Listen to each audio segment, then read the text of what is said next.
verses 4, 5, and 6. Verses 4, 5, and 6 in the 11th chapter of the book of Numbers. And the mixed multitude that was among them fell a-lusting. And the children of Israel also wept again and said, Who shall give us flesh to eat? We remember the fish which we did eat in Egypt freely, the cucumbers and the melons and the leeks and the onions and the garlic. But now our soul is dried away.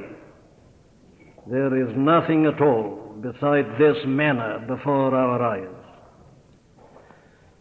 As we come back to a consideration of this statement, this extraordinary statement, it is essential that we should hurriedly remind ourselves of the story, this particular point in the history of the children of Israel. Here they are, they've been brought out of the captivity of Egypt.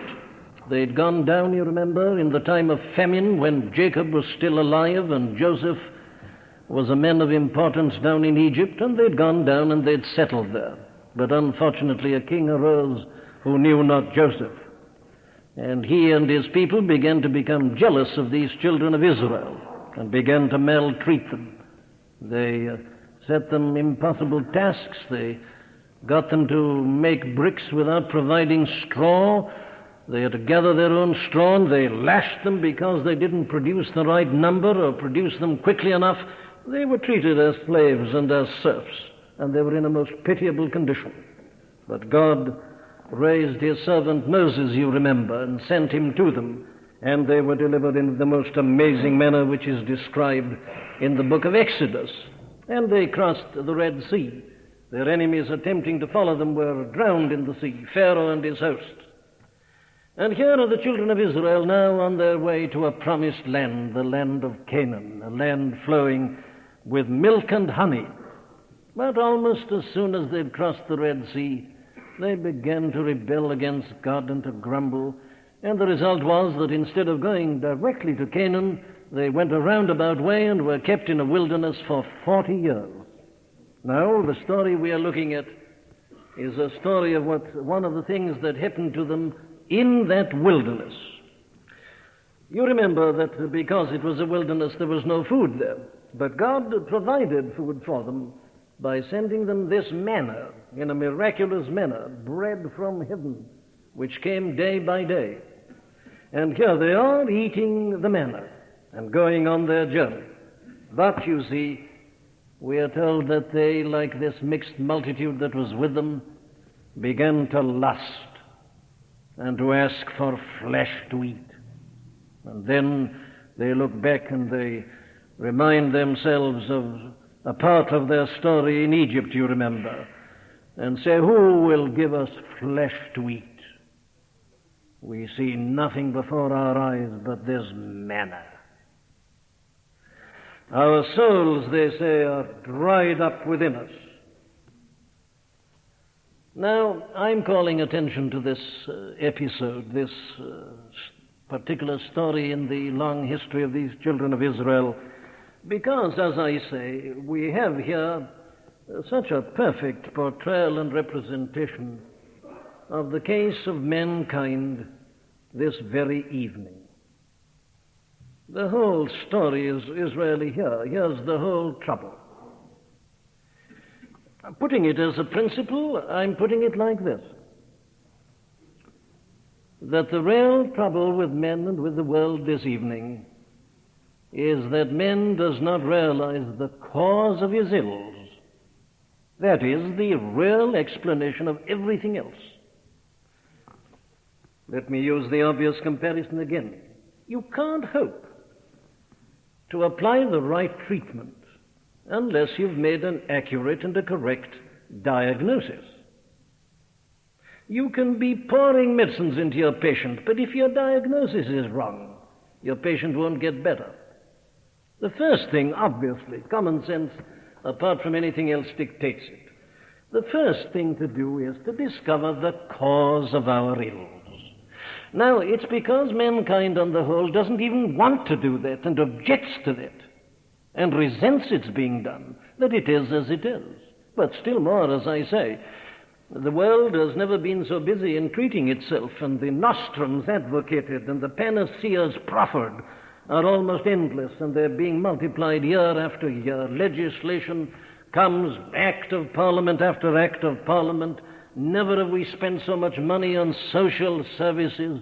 We've got societies to do every conceivable thing to men, and yet, look at the state of the world. Look at the state of society this evening. Now, I say the whole thing is so tragic because it's so unnecessary. It isn't as if we didn't know what the real answer is, because it's been here before us all the years in this book which we call the Bible. That's what the Bible's about.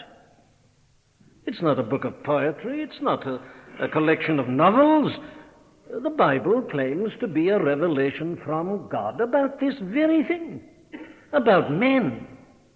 What's wrong with him? What alone can put him right? That really is the whole business of the Bible. A lot of history and all sorts of things here, of course. All that's but an illustration. The Bible takes us as we are, and it describes the setting. It gives us the genealogies of kings and princes, tells us how they fought with one another, how they got married and had children and died and were buried and so on. Oh, of course, that's all here. That's just the filling out of the picture to show us that it is real life and living. But the message, you see, is one, and it's this. There is only one cause of all our troubles in every generation. And it's always the same cause, and there is only one cure. Now, that's the essence of the biblical message.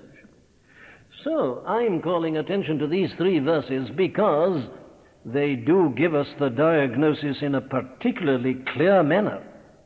Of course, I could give you endless texts. I vary my reading every Sunday night in order to show you how different parts of the Bible are really saying the same thing. But the value of this is that it's a picture which we can't very well forget, can we? We look at these children of Israel and we see them weeping and in their misery and wretchedness, and we hear them crying out and saying, "Who shall give us flesh to eat? Our souls are dried up within us." Dried away. Now, here I say, we are given the diagnosis particularly. And I've been unfolding it to you. I've shown you how we are shown here very clearly that man, as the result of sin, has become a creature of lust, something that suddenly grips him. He talks about being master of his fate and captain of his soul, and yet he's the victim of any hoarding or anybody he may meet on the street. He's the slave of sin, under the dominion of Satan. Fell a-lusting. How true it is. Can you give a guarantee of what you're going to be like during a day? You may wake up in a very equable, kindly frame and mood. Can you guarantee me you'll be like that by midnight? No. Passions, desires, lusts, anger, temper, they come, as it were. They're within us. Man, because of sin, has become a creature of lust, desire, inordinate affection, craving. It's all here. And then last Sunday I was indicating how sin has likewise had a devastating effect upon man's mind. And this, of course, is terribly serious because of the importance of the mind. What a wonderful instrument the mind is. Yes. But because of sin, the mind doesn't function as it should. The Bible says that the sinner is a fool. That's its word. A fool. A foolish man. A man who doesn't think straightly and clearly. And I tried to show you how sin affects the mind in various terrible ways. But still, you see, we're not at the end of the story. This is the thing, really, that I'm so anxious to bring out, that sin is such a profound thing. So protean in its manifestations. You know, sin has really ruined men. It's ruined the soul. It hasn't merely affected him just in one place. The whole personality has been affected. body, mind, and spirit, heart, understanding, everything. The whole man is a ruin and a mass of corruption. That's the biblical statement about men in sin. And so I have to go on with my story. I'm simply looking at these 3 verses and observing its particular statements, and I see more and more this perfect, exact diagnosis of the whole condition of modern men. Now then, look at it. Here are these children of Israel, marching on their way to the promised land. And what do I see? I see a picture of misery. The children of Israel also wept again. They're miserable and wretched and unhappy, and they're weeping, and they're sorry for themselves. They seem to be in a terribly bad case. What's the matter with them? Why are they like this? Look at that miserable crowd. Look at them in their wretchedness and their weeping. Why are they like that? That's the question, isn't it? What's the matter with them? Now then, let's remember that as we're looking at them, we're looking at the modern world also. Look at the modern world. Look at men as he is today. Stand on the street corners of life and listen to the still, sad music of humanity. Do you hear the wail? Do you see the weeping? Do you see the unhappiness? You see it even in the newspapers, which would have us believe that life is marvelous and perfect and full of joy, and you see these grinning, smiling faces looking at you. But look at the story, read what's true behind the scenes, and see the misery and the unhappiness of it all. The man killed, was it last Sunday? And oh, the tragedy! The woman to whom he was going to be married suddenly loses him. And then the next day, the picture of the man's wife who's still alive with the 2 little children. That's life. The apparent romance. It's misery, it's wretchedness, it's abomination. The world has never been so miserable, so sad, so unhappy. Can't you see the weeping and the wailing? What's the matter with it? It's like these children of Israel there in the desert, weeping again and crying out in unhappiness. I say the question is, what's the cause of it? What's produced it? Why should they be like this? And you know the answer? All our difficulties, all our troubles, all our vexations are of our own creation. We ourselves produce them and are responsible for them. Now then, I must establish that, mustn't I? Well, it's not a difficult thing to establish that. It's all put here in a phrase. Here's the phrase at the beginning of the 6th verse. But now, they say, our soul is dried away, which can be translated like this: our strength is dried up. That's what they said about themselves. What's it mean? Well, this is their complaint. They said, here we are marching through this wilderness, and our strength is dried up. We're in a bad state, we're in a bad condition. We've got no energy, we've got no power, our legs are dragging and they're heavy.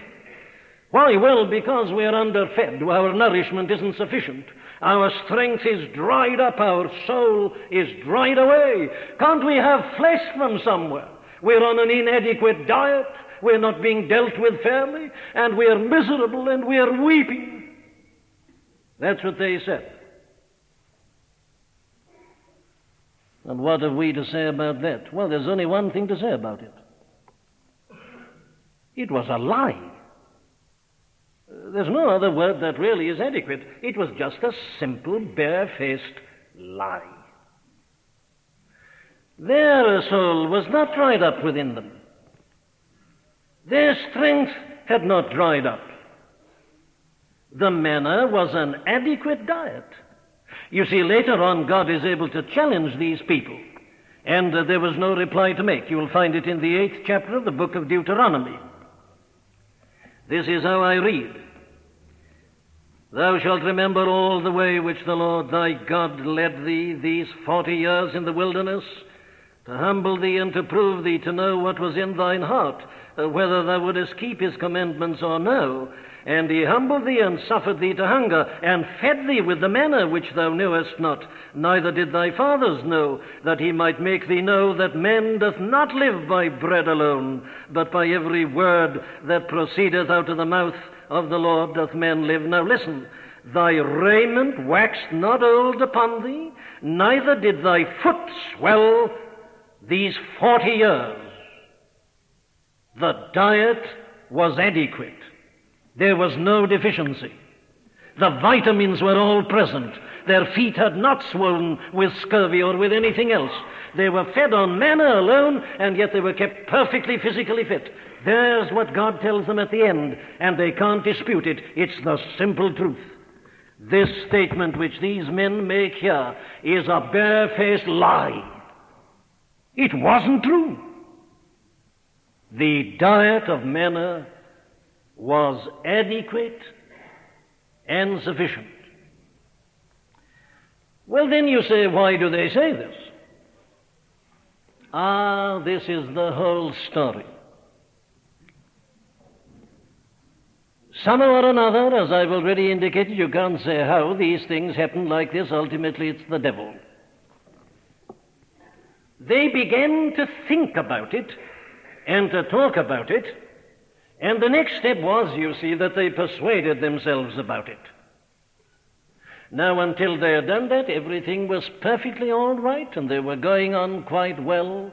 The manna was quite sufficient, and at first they were astonished at it all, and so they might have gone on to the journey's end. But somebody, I suppose, one day began to say, what, still manna? Can we go on living on manna? This isn't enough, obviously. And they all began to talk, and they persuaded one another. And then, of course, they began to feel ill. Well, all right, I'm very glad you do laugh at it. It's the sort of thing we do, isn't it? Let me show you how ludicrous the thing is, but this is a bit of psychology. You may have done this, some of you, as a prank which you play upon one another. 2 or 3 of you decide to say to a common friend, let's tell him when he comes in that he's not looking very well. And you keep it up, and before long the poor man is beginning to feel ill, quite definitely. Well, now you see, that's precisely what mankind as a whole does in sin. Let me give you my final proof for this.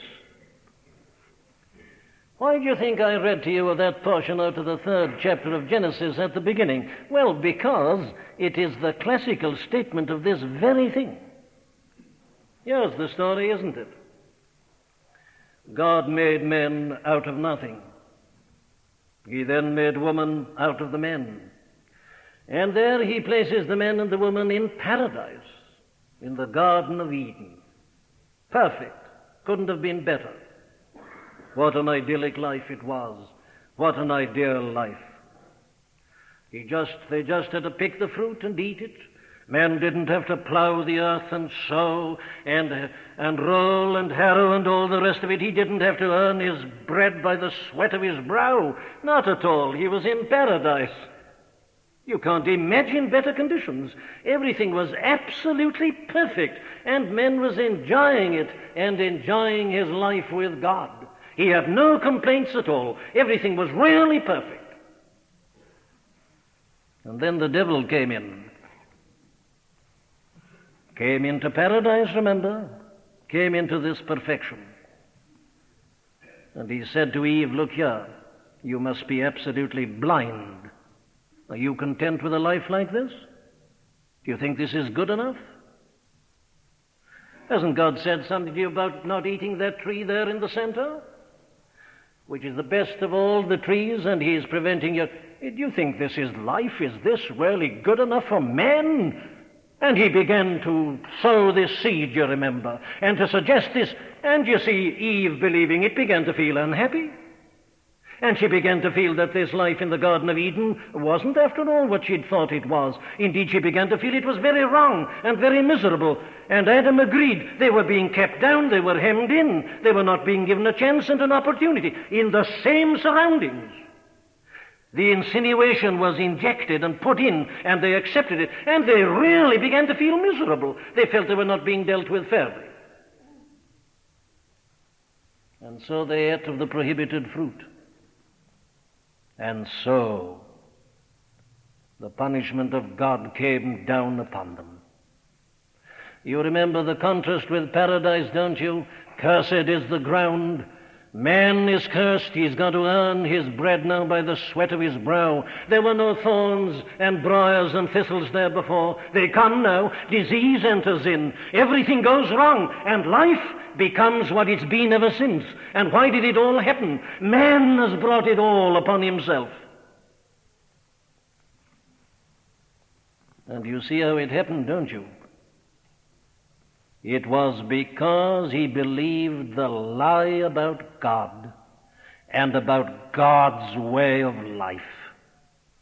He turned paradise into wretchedness and misery because, I say, he believed this lie. It wasn't true.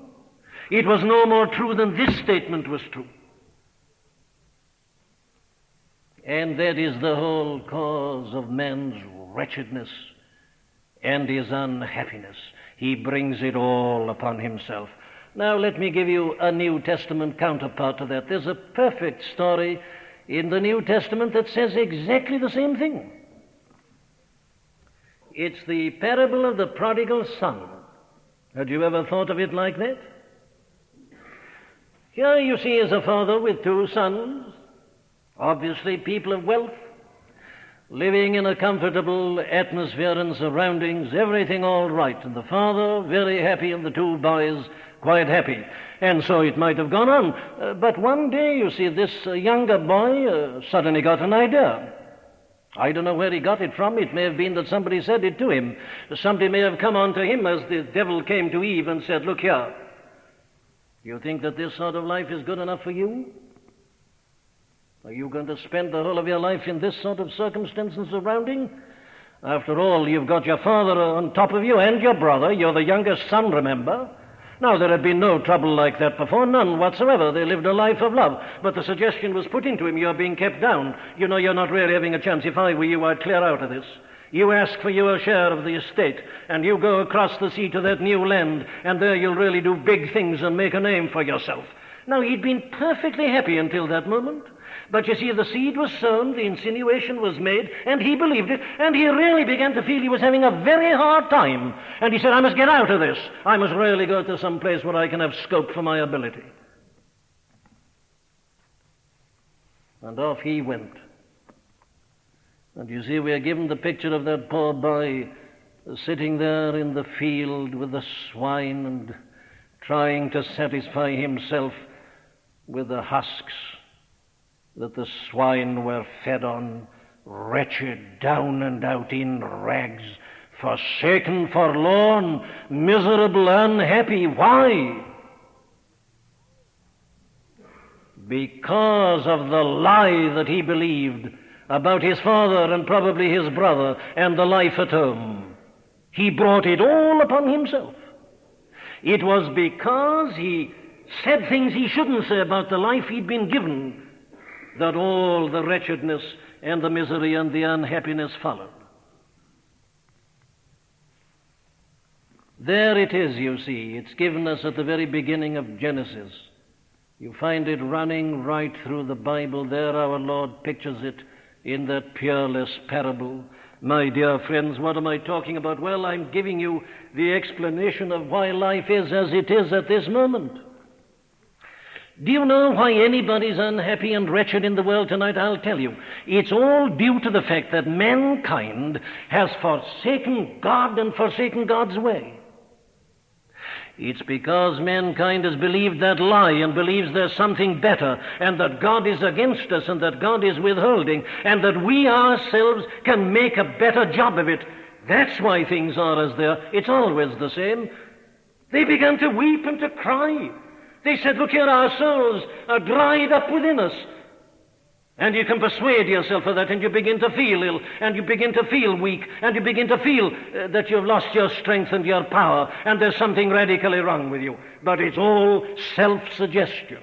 It's all a lie. It isn't true. Well, of course, accompanying that is the second thing. And the second thing is this.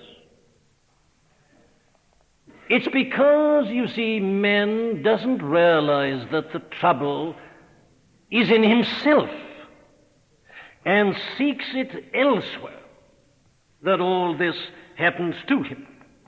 Now, take these children of Israel at whom we are looking. It never dawned on these people for a moment that their misery and the thing that made them weep was the cause of all that was really in themselves. That never entered their minds, did it?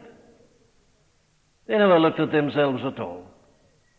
It was their circumstances and so on. They never realized that it was in themselves. Exactly the same with that prodigal once more. He never really examined himself. The suggestion was it was the father or the brother and so on. And so, it never occurred to them, it never dawned upon them that their real trouble was in themselves, in that wrong attitude to God, in that rebellion against God, in that something within them that rises and accepts the suggestion of the devil, this feeling, I say, that God's way is against us, and that if we only go our own way, all will be well. They never looked into themselves. Now, that is still the essence of the whole problem, and that in turn leads to certain results, and I just want to hold them before you. What are these results which this dual trouble invariably leads to? Well, the first is, as I've just been hinting, that finding ourselves weeping and miserable and unhappy, the first thing we always do is to blame the circumstances. Here we are, said these people, we are feeling miserable and we haven't got our strength. What's the matter with us? Well, it's this manna. It's always manna, and there's nothing but manna. Now, if only we had flesh, but we haven't got flesh. Can't somebody give us? We remember it in Egypt, how we ate the fish which we did eat in Egypt freely. It was even given us for nothing. We didn't have to pay a halfpenny for it, and the cucumbers, and the melons, and the leeks, and the onions, and the garlic. But now, circumstances. I don't want to keep you with this, but look at yourself for a moment, my friend, and examine yourself. If you're unhappy and miserable, have you not been saying to yourself, yes, it's that other person. It's these other people. Or it's my conditions. I'm like this because of these things that have happened to me. I've never had a chance. Why should God do this to me? Isn't that the tendency? We always blame circumstances as these people blamed circumstances. There's wilderness, nothing growing, no animals can feed here, so there's no flesh for us. How can a man be right and happy and live as he'd like to? Here in this wilderness, it's this wilderness. We must do something about this. Can't somebody do it? Circumstances. Oh, I mustn't stop, I say, at this point. I've made it so often from this pulpit. I'll just put it to you once again in that profoundest bit of analysis I think that Shakespeare ever produced. The fault, dear Brutus, is not in our stars, but in ourselves that we are underlings. It isn't the surroundings. They were perfect in the Garden of Eden. They were perfect in the home of the Prodigal Son. God made the world perfect. It isn't the circumstances, the surroundings, and the conditions. It's not there. It's not the environment. It's man himself. Yes, but you see, that brings me to my second one, which is this.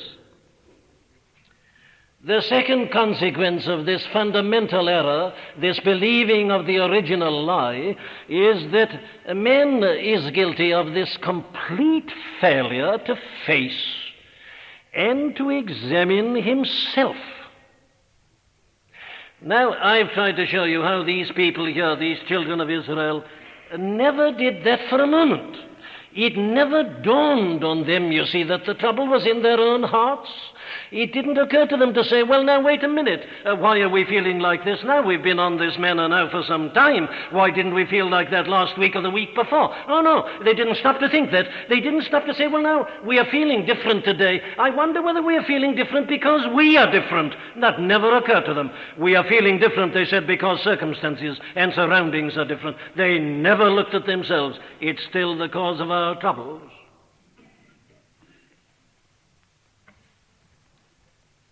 The main trouble with the sinner is that he never looks at himself. He never examines himself at all. Indeed, he resents bitterly any suggestion that he should do so. He regards it as annoying and as insulting. The natural man always objects to preaching about sin. Oh, they say in a world like this, you're surely not going to spend all this time in analysis and investigation and in holding us up like, oh, why don't you tell us about the love of God? They want to rush to the remedy. They dislike sin. Why? Well, it means self-examination.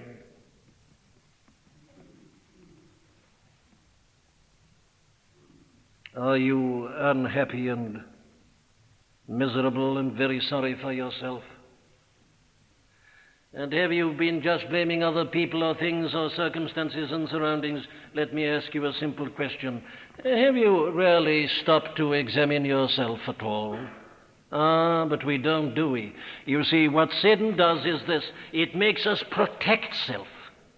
And we are all experts at protecting ourselves. We erect a camouflage around ourselves. We'll go out, we'll invite people in, we'll read, we'll look at this or that, we'll do anything rather than spend an evening with self and really face ourselves honestly. Of course, it's a very painful procedure. I admit it. I agree it's extremely painful.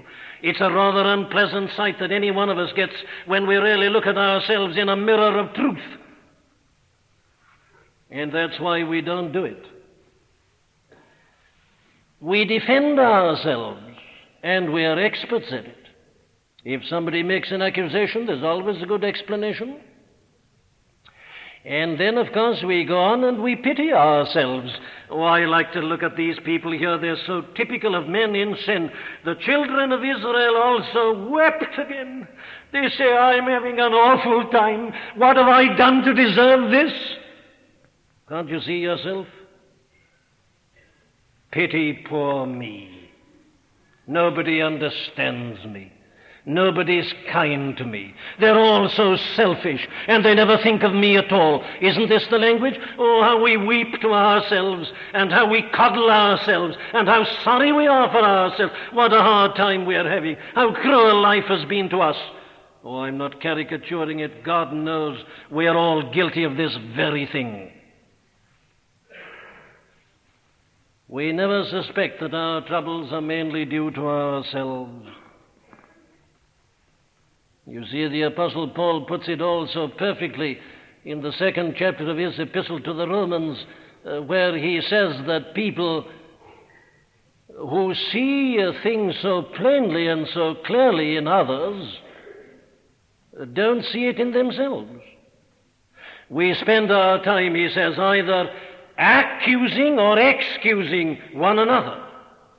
Now we say, look at that man, look what he's doing, and we're doing exactly the same thing. But of course, there's a difference, you know. You see it in the other, and you condemn him. The same thing is true about you, and you don't see it. Take the classical instance of David.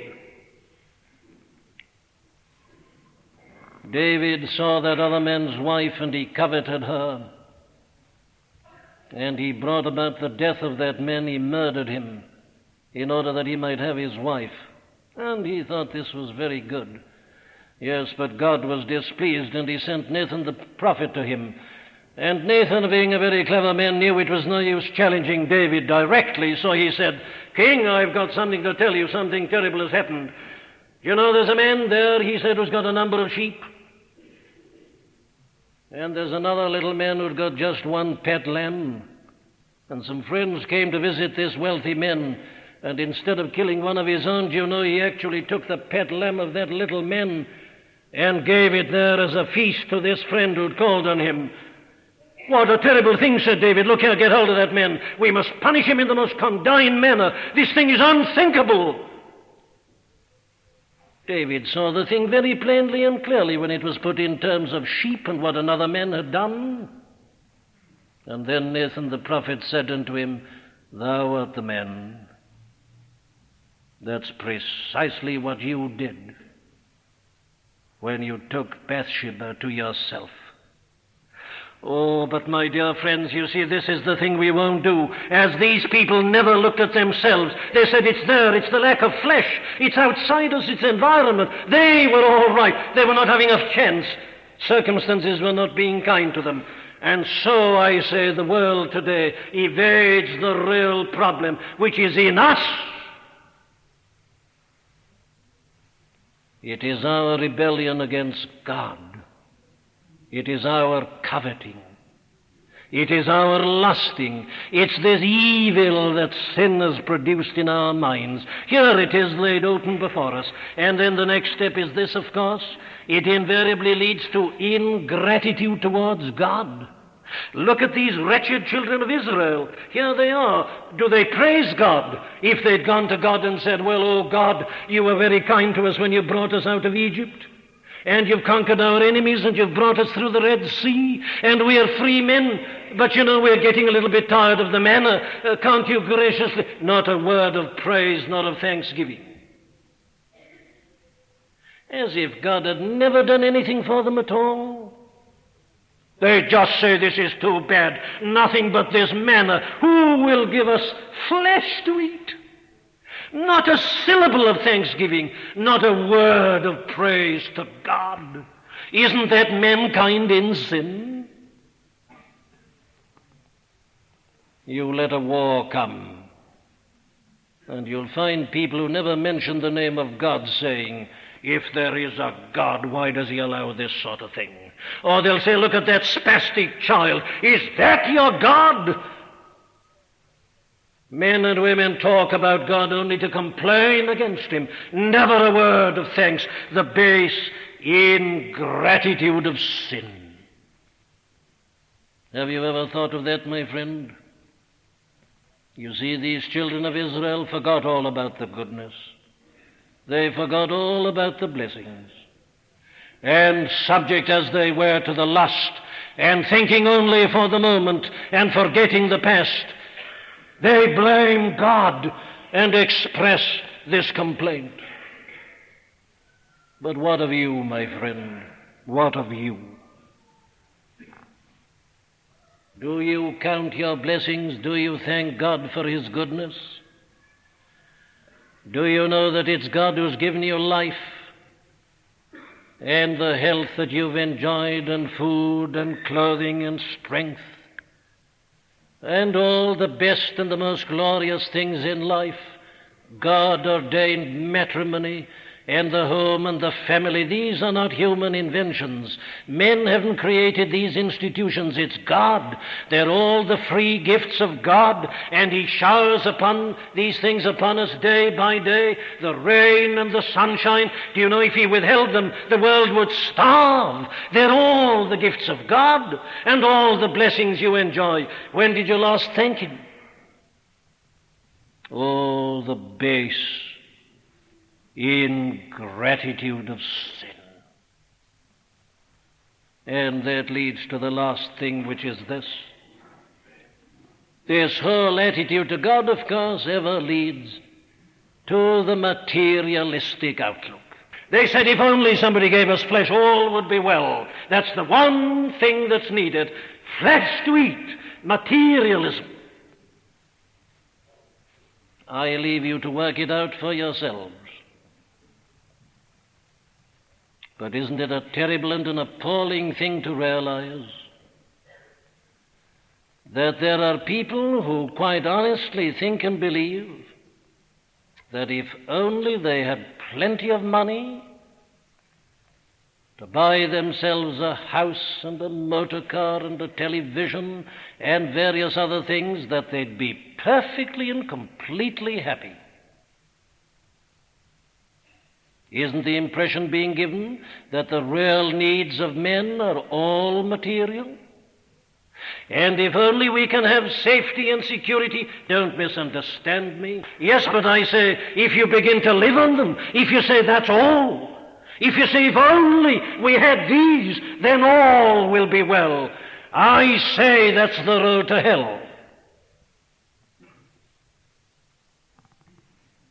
And that is why that last hymn we sang was so perfectly right and so perfectly true. We ought to thank God that thorns and briars remain in life, to remind us that this isn't the only world, and that man liveth not by bread alone, but by every word that proceedeth out of the mouth of God. Do you really believe that if you could wave, or somebody else could wave, a magic wand and give you all this money, what if you won that football pool after all and got your 75,000? Would all be well? Is that really enough for men? Can men be satisfied merely by material things at their best and their highest? Oh, that's the tragedy, you see, of men in sin. Having left God and having believed the lie, he's got his whole view of life all wrong. It's all askew. And therefore his diagnosis is wrong. He thinks he knows his need, and that's it, materialistic. If only, flesh. And thereby, I say, he betrays his ignorance of the running sore of his soul, the disease of his spirit. He doesn't know that if you made him a multimillionaire, he'd still be miserable. There'd still be something he hasn't got, something he still wants. If he has everything, all the flesh of the universe, there would still be a lack and a need. Why? Well, because he's made for God, and nothing less can satisfy him. But there he is, weeping and miserable and unhappy and sorry for himself and commiserating with himself for the hard time he's having and excusing himself and not realizing the truth about himself. What can be done with him? What does he deserve? What's your verdict on him as you look at him there in the children of Israel? Does he deserve anything but punishment and hell? I say he doesn't. And I say the same thing about myself and about the whole of mankind. We've all rebelled against God. We've spurned his voice. We've believed the lie, the insinuation of the devil against him. We've ridiculed his way of life. We've turned our backs upon it. We've brought our misery upon ourselves, and then we turn round and blame God. We are cads. We are useless. We are worthless. We deserve nothing but hell and perdition. What can be done for him, I ask? Is there any hope for him? Well, it's my privilege to tell you again that there's only one hope for such a cad, such a creature, and it isn't in him himself. It isn't in his world. There's only one hope for him, and that is the God whom he's offended. The great and glorious God with his eternal heart of love, who after men had believed the lie and had admitted this hatred of God into his heart and had begun to complain about the paradise in which he'd been placed, the God who after that, even after it all came down to them, and not only announced the punishment to them, he did announce it, don't forget it, but also announced and promised the way of deliverance and of salvation. There is only one hope for men in sin, and it's this: Christ died for the ungodly while we were yet without strength, while we were enemies against God. In that wretched, foolish, mad position, God sent his Son to die even for us there. Christ died for the ungodly. His pure body was broken. His blood was shed. He suffered the agony of the Garden of Gethsemane. He suffered the agony of the cross. All for you and for me, rebels as we are, fools as we are, cads as we are. He died for us, suffered all for us and for our sins. God sent him to do it, in order that we might be pardoned and forgiven, in order that we might be given a new heart and a new nature and a new outlook, in order that with this new nature and this new outlook we might not only desire God and enjoy him, but enjoy his way of life, and thank him and follow his Son, and go after him come what may, through the wilderness of life, through death itself. Our only desire now being to know him and to please him in all things. Oh, my dear friend, have you believed the lie? If you have, go and confess it to God immediately. Cast yourself at his feet, as it were. Acknowledge your sin, your stupidity, the enormity, the arrogance, the rebellion of it all. Go to him, repent, and believe him when he tells you that he sent his Son to die for you, and that as the father of the prodigal received that foolish boy back again and ran to meet him and embraced him and put upon him this gorgeous robe, so God will receive you and adopt you into his family and begin to shower his blessings upon you. Go to him. Amen.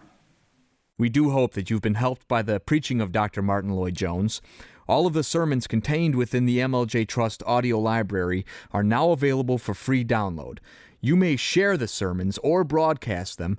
However, because of international copyright, please be advised that we are asking first that these sermons never be offered for sale by a third party. And second, that these sermons will not be edited in any way for length or to use as audio clips. You can find our contact information on our website at mljtrust.org. That's mljtrust.org.